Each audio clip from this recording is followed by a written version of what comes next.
The only people who don't want to disclose the truth are people with something to hide. Good evening, everyone, and welcome to Reality Check Radio for March 10th, 2011. This is your host, RC.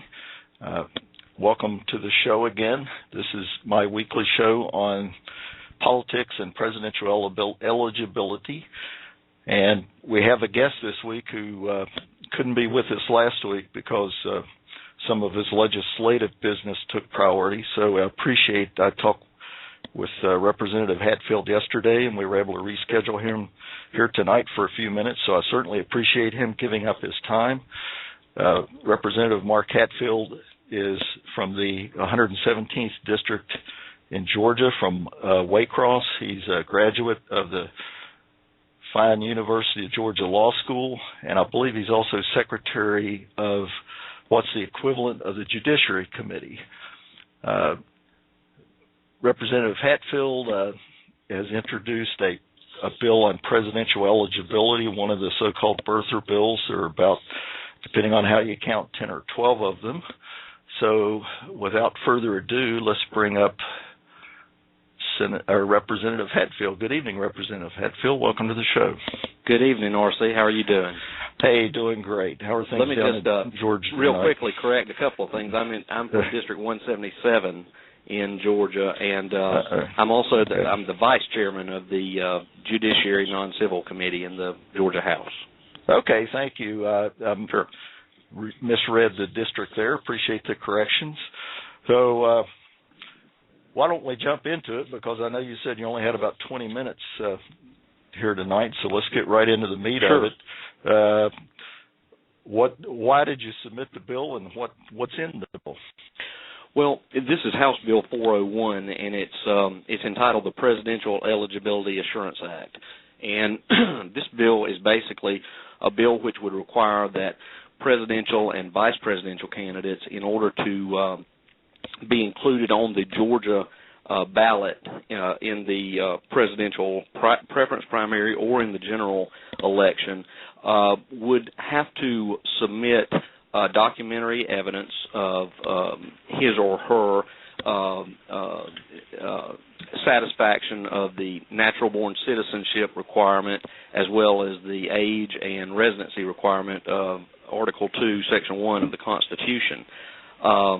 And this bill is basically it's an important bill, I feel, because it's important that we work to uphold the principles of our founding fathers that as laid out in the Constitution. And right now there is currently nothing that we have from Congress in the way of guidance as to the enforcement of Article 2, Section 1, and I feel that in the absence of any action by Congress, that the states have the duty and obligation to step forward and try to make sure that those eligibility requirements are enforced. Okay, and what are some of the specific requirements in the bill? Well, the bill, as I mentioned to you when we spoke last evening, the bill has undergone some change since it was originally introduced. We have a substitute that's drawn up, but I'll just tell you, basically, as it was originally introduced, the bill would require that a presidential or vice presidential candidate submit an affidavit showing that he or she meets the requirements of natural-born citizenship, age, and residency, 14 years residency in the United States, and that the candidate would append to the affidavit documentation showing, proving that the candidate meets those requirements, and it expresses a first preference for a certified copy of a first original long-form birth certificate. In the absence of that, if such a birth certificate does not exist or is not available, then the candidate would be permitted to submit other documentation as he or she deemed appropriate that would either individually or collectively show that he or she meets the eligibility requirements. The bill also, as to the affidavit, originally included some language which we discussed that would ask that the candidate swear to the fact that he or she had never been held dual citizenship or multiple citizenship, and that the candidate had only had allegiance to the United States of America. And finally, that the candidate list the residences that the candidate lived at or in for the 14 years preceding the execution of the affidavit. Now that has changed with the substitute, because we had, as you and I have discussed, there are certainly the issues have been raised. A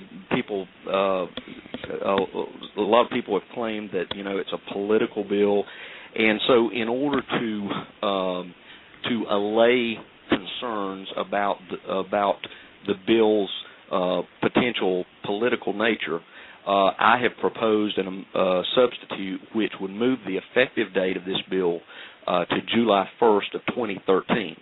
And that makes it clear that President Obama would not be subject to the requirements of the bill, yet we would still be able to get into law some definite means of enforcing the Article 2, Section 1 requirements. Also, just finally, the substitute would also remove the dual citizenship issue, multiple citizenship, and basically just require a fairly bare-bones affidavit stating